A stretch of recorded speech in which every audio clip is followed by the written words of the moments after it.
for more on this rather eventful finish to the Players' Championship. As we all say now, start looking ahead to the season's first major. Not too far away till the Masters. Let's bring in former pro and now Fox Sports expert in Paul Gow. Gowie, good to see you. Yeah, you too. Look, it lasted a little bit longer than we thought, of course, and maybe Rory could have and should have won it within 4 days. But how did you rate it, given what it means for him now? 2 wins before the Masters, and now everyone's thinking the green jacket might finally be coming his way. Well, we hope for it every year. He's a great guy, but he's had a lot of disruptions in the last couple of years, and he's put them aside and thought, I'm going to get my golf game in together. And the interesting bit in the playoff is the shot that he's been working on is this knockdown shot between his 7, 8 and 9. He's been doing it for years with his wedges.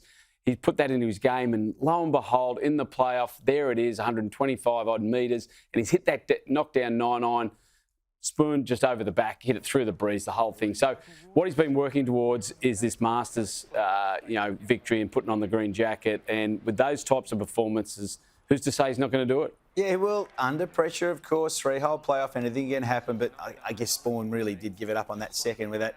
The old infamous teardrop, which created a few for him, I suppose, near the end. But he's a great story himself. Just briefly, to come from where he was, I mean, pretty exceptional. Oh, yeah, 12 months ago, misdiagnosed with diabetes and really struggled with the game. 9 years into 57 in the world. It's nothing to sneeze at. But he really is that. It was the David and Goliath thing. It meant more for him to win than it was to McIlroy because there's a 5-year exemption. There's $4.5 million up to grabs, 3 years at the Masters. So McIlroy's exempt for quite some time. So, Spaun, this is one that could have got away from him. He's already won 153 million, 4.4 more. Wouldn't have done too much to the bank account, but yeah, JJ Spaun, well played all the same, 2.75 I think for him as well. Min Woo Lee, we saw the best and sadly we saw the worst of him as well at this one. How did you rate his performances after he was the 36-hole leader?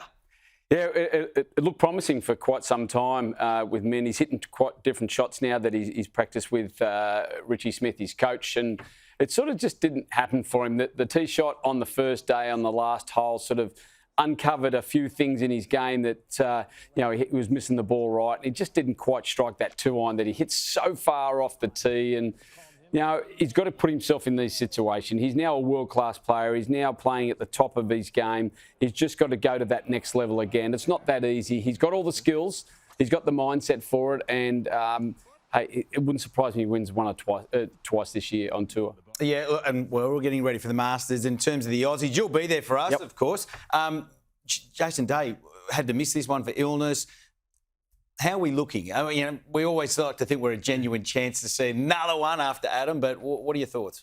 Yeah, Jason Day's our man. Hopefully he's nice and healthy. I did read some articles that it could stem back to some issues from a few years ago. Hopefully it's not just the flu, that he is ready for that, because I think he's the one that's really informed. Min Woo, of course, and Adam Scott. You cannot leave the 44-year-old out. He loves that situation. He gets there early, plays golf with his dad. It's a perfect setup, and Cameron Davis, well, if there's a golf course suited for him, that's the one. So every year, 4 to 5 Aussies that play, we are suited to those conditions. And I know we've only had one win in 2013 with Adam Scott, but we've come close with Jeff Ogilvy and Jason Day in past years. And Min Woo, we know he likes that place. He shot 30 around the front 9 there a few years ago. So watch out. Tiger's definitely not playing. In fact, probably won't be playing any significant golf for at least another year. Look, we don't want to write him off because he comes back and defies everyone's thoughts, but where is he placed right now at 49 and now with another serious injury with a ruptured Achilles? Oh, I think he's primed for the TGL, isn't he? He doesn't have to walk anywhere. He doesn't have to go up and down mountains, get in and out of golf carts, and he does. He defies everything that we think he's going to achieve. He comes back every time, but there's no need for him to come back at this stage. He's been the best of all time, and I don't think he'll play again. He might play the father-son, but he can't get himself ready for a 72-hole event. Yeah, well, he's defied us all in the past. You wouldn't put it past him because he's so determined, but gee, this time you just think finally it has to really impact you. I think this is it. He just can't keep coming back. He's put his body under immense pressure, and just what he's got to do to get ready for the Masters. The time he only gets 3 to 4 hours sleep a night for the Masters. If he goes to the Open Championships, it'll be the same deal to get that leg ready and the back ready. And too many surgeries. All right, big couple of weeks closer to home. Race for the DP World Tour spots. What can you tell us? Yeah, the Challenger Australasian Tour, it's heating up. We've only got 2 weeks to go after the summer of golf, and we've seen the Elvis Smiley win the PGA Championships, the Australian Open, and the Ryan Peake, the New Zealand Open. Yeah. That was absolutely special. But mathematically, there's about 20 guys that can get this spot. Elvis Smiley, he has now got the winner's spot, so he has got a full-time DP World card. He's still playing for an Open Championship. Spot number 1 will get that spot. Ryan Peake can catch him at this occasion. Ryan Peake's already into the Open Championships at Royal Portrush. But everybody else underneath him, Anthony Quayle, Jack Buchanan, they're all playing to take over Lucas Herbert and Cameron Smith. So it's a busy, busy 2 weeks, and they'll be nervous, the boys. And it's who really wants it the most, because they get cards. If Elvis Smiley stays at that spot, which he will, is 2, 3 and 4. So tune into Fox Sports Saturday, Sunday for the next 2 weekends. And I always say tour schools are the most nervous, but these next 2 weeks for these guys, this is a great pathway that Australian PGA have put together for these young guys. This is their way to get out of Australia and go play on one of the biggest tours in the world. Look, they've all got their own stories, and they're all very good, and they're all hard work. But you mentioned Ryan Peake. This would be an incredible yarn, considering where he was just a few years ago.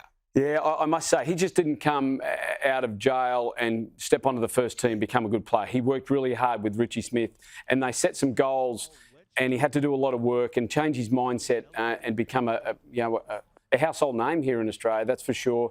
But the work that he had to do to get to this point has been exceptional, and he should be very proud of that, because it's hard. It's a lot of time by yourself.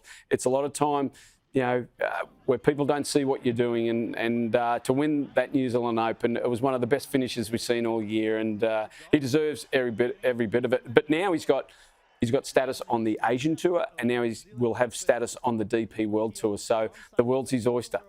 Yeah, what a great story of redemption. We love it.